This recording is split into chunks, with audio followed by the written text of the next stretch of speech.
Ladies and gentlemen, welcome to Loeb's Look Ahead presented by Pickett. My name is Max Loeb, a.k.a. Loeb's Leads, your host, and we have a ton to cover today. We're going to look at everything we have going in the slate on Wednesday night. If you are watching this live on Wednesday night, talk about all the NFL Combine stuff, all the NFL news that dropped today. About an hour ago, enormous breaking news with the NFL Rules Association. We're also going to look ahead to NBA on Thursday, a little bit of college basketball Thursday, but to be honest with you, not a great slate. Couple plays we want to talk about, 3-point Thursday, which we are 4-1 on. Without further ado, let's get into this show. As always, we want to start every single show by showing you what we're on for our picks of the night. Now, last night, we were able to go 3-2 with our picks, wound up going up about a unit, which is obviously very good, right? You want to always be profitable. Tonight, we have three things going right now. I will show you guys those very, very briefly. Our NBA play of the day tonight, we have Shai Gilgeous-Alexander and the Thunder in a bounce-back spot against the very bad Brooklyn Nets team.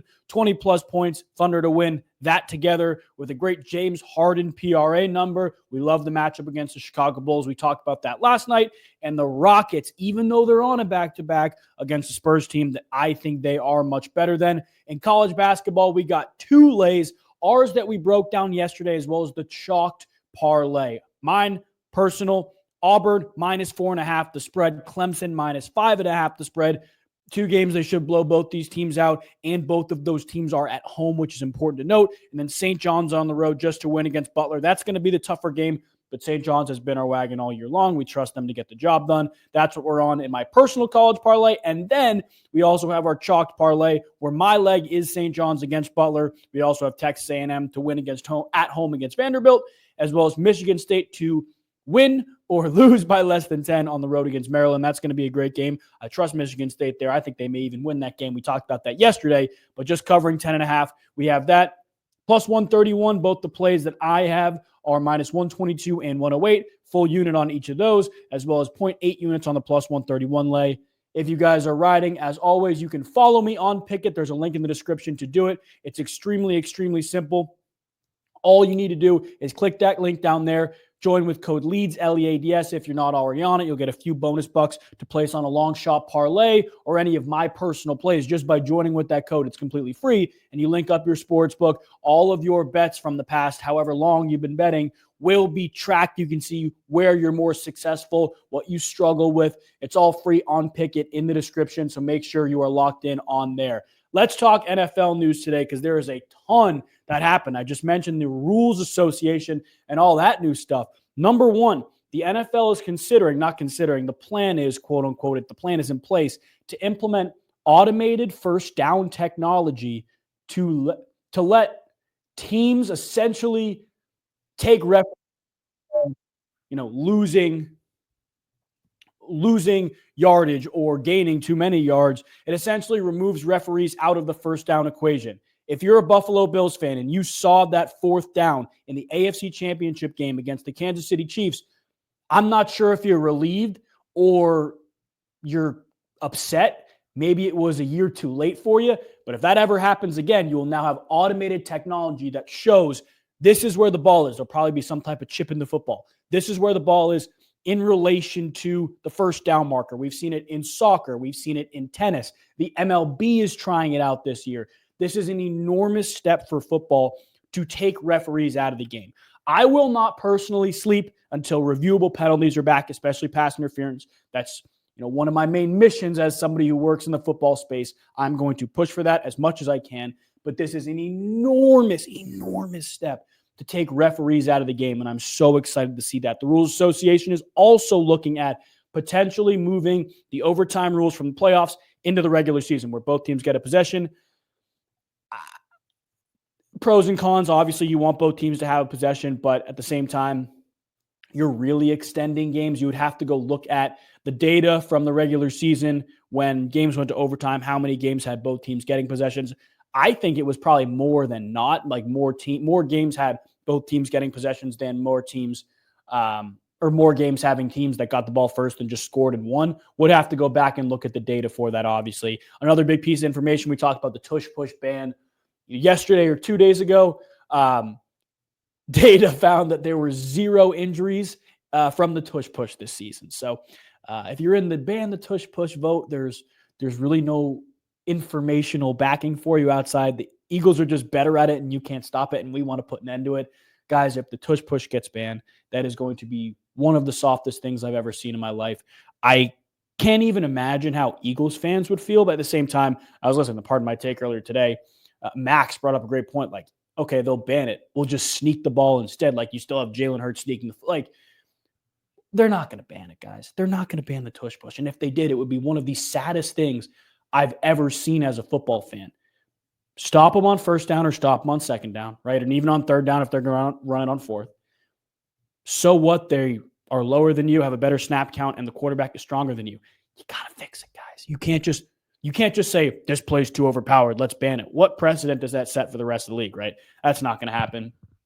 We'll talk pre-combine news, but a couple other quarterback nuggets. It is very clear more and more day by day the New York Giants want Matthew Stafford. Every single day, these guys want Matthew Stafford. They want Matthew Stafford, and I personally think they're going to do whatever it takes to get him. I think they're going to do whatever it takes to get Matthew Stafford. And if I am a Rams fan, I feel comfortable in the options I have at quarterback. I think Jimmy Garoppolo being like the quote-unquote worst option is still not a horrible option. It's still not a horrible option. Darnold, Aaron Rodgers, like the Rams would be in a decent spot. But at the same time, guys, I know all Giants fans are freaking out about Matthew Stafford potentially, coming in and being a 1 or 2 year rental. Number one, the fact that he wants to renegotiate his deal would probably mean it's going to be 2+ years. If I had to venture to guess, it'd be 2 with a third-year option or 3. Regardless, the Giants have the money to do it. And they are, I've said this a few too many times that people think it's just bias. These guys are not as far as you think.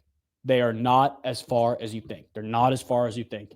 The offensive line is pretty good, right? When healthy, you have one of the best left tackles in the NFL, a right tackle who's very good. You got John Runyon. Obviously, you need to shore up the other guard spot in JMS at center. You never know. But offensive line, I think, gets too much hate for how good they were when they were healthy, especially pass blocking.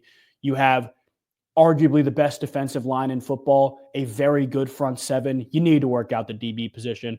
And if they work out a trade with Matthew Stafford, I find it very hard to believe they'd give up the third pick for it. And if they did, it'd be a swap, I think.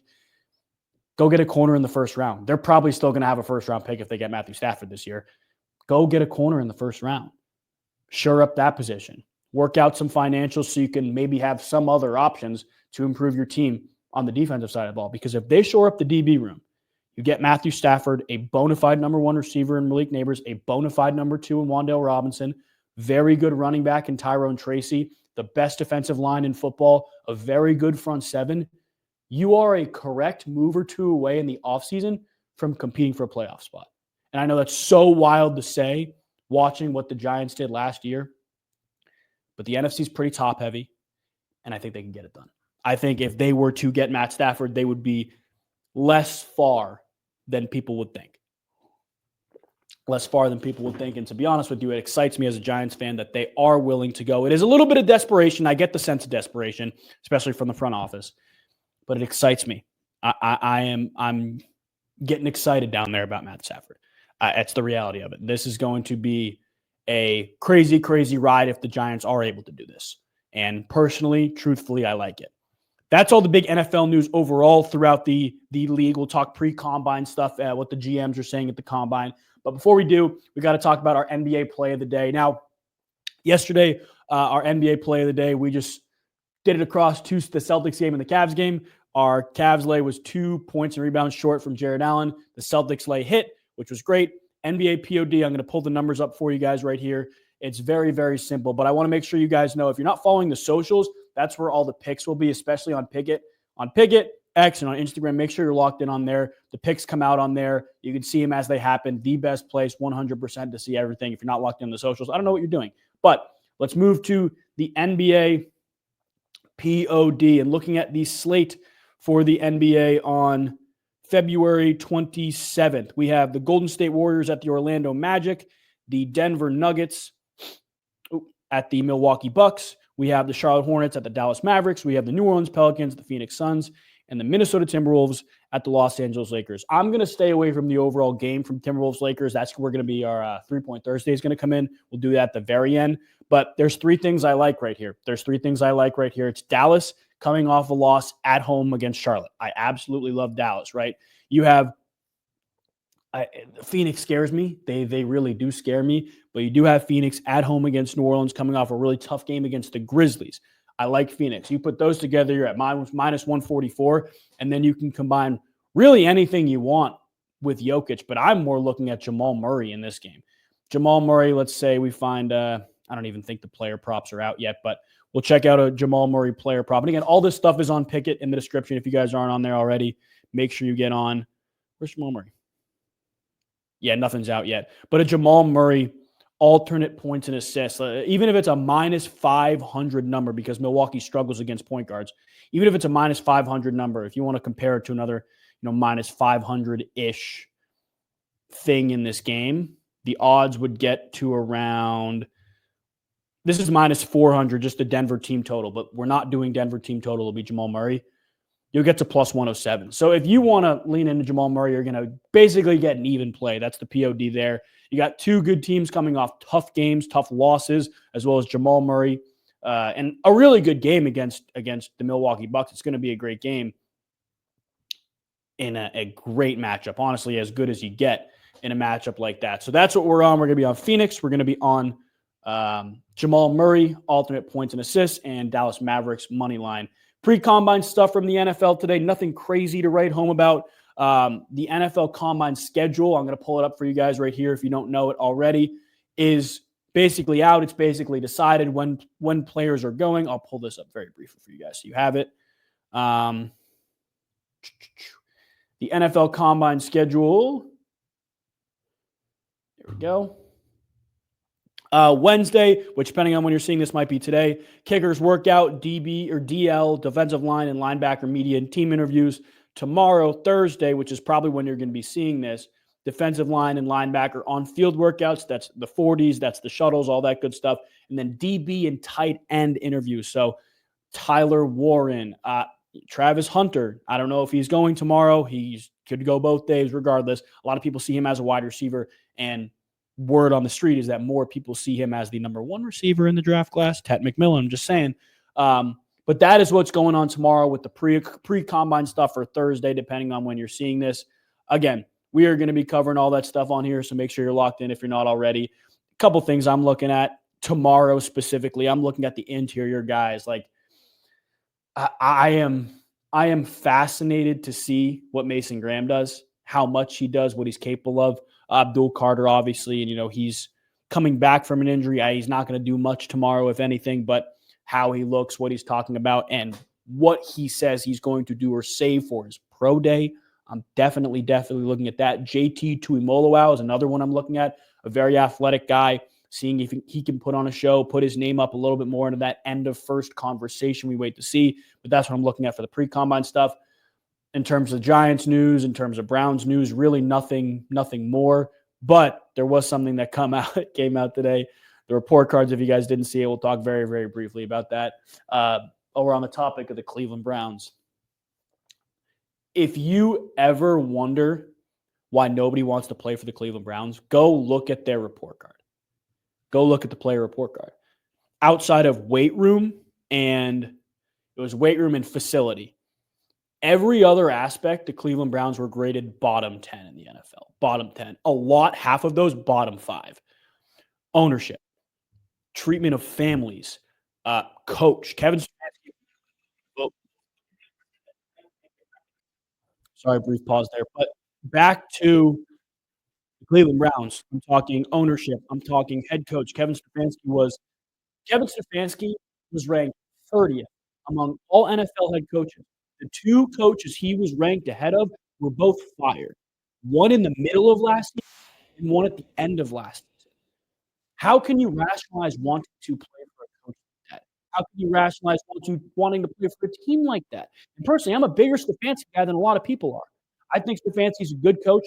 He gets the most out of a lot of the players. And to be honest with you, he's been given the short end of the stick a little bit. How can you rationalize wanting to play for a team that's literally bottom 10 in every single category outside of your facilities, and they're not even, like, top half, and the weight room? At least they got a nice weight room. It's ridiculous. It's ridiculous. But we look forward to the NFL Combine. Technically starting Wednesday when you're seeing this, but Thursday is day 3 workouts are. Let's finish with our 3-point Thursday. We are 4-1 3-point Thursday. Last week, Derek White cashed us out. We've been real good with the Celtics. Unfortunately, they're playing on Wednesday and not Thursday, and we can't lean into them. But we are going to lean into another very heavy three-point team. As always, this is what we do, guys. We go look who's shooting the most threes in the NBA as a team, right? You got the top 10 teams: Boston, Chicago, Golden State, Cleveland, Charlotte, San Antonio, Utah, Minnesota, Oklahoma City, Miami. We're in Minnesota against the Los Angeles Lakers. I found a very interesting trend.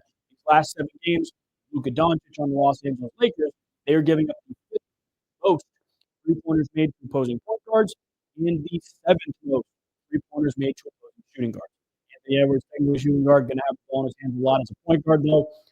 Anthony Edwards, whatever it is, right now the line is currently not out, but Anthony Edwards, three-pointers is the way we are leaning. I guess it's going to be 2.5 or 3.5. Wait to see. We'll be all over Anthony Edwards three-pointers for our 3-point Thursday. If you guys did enjoy this episode, make sure you subscribe. This is the official Look Ahead YouTube channel now, too. Everything will be on here, so make sure you are subscribed if you're not already. We'll see you guys 6 p.m. Eastern, Thursday, February 27th for the next episode. Until then, see you soon. God bless.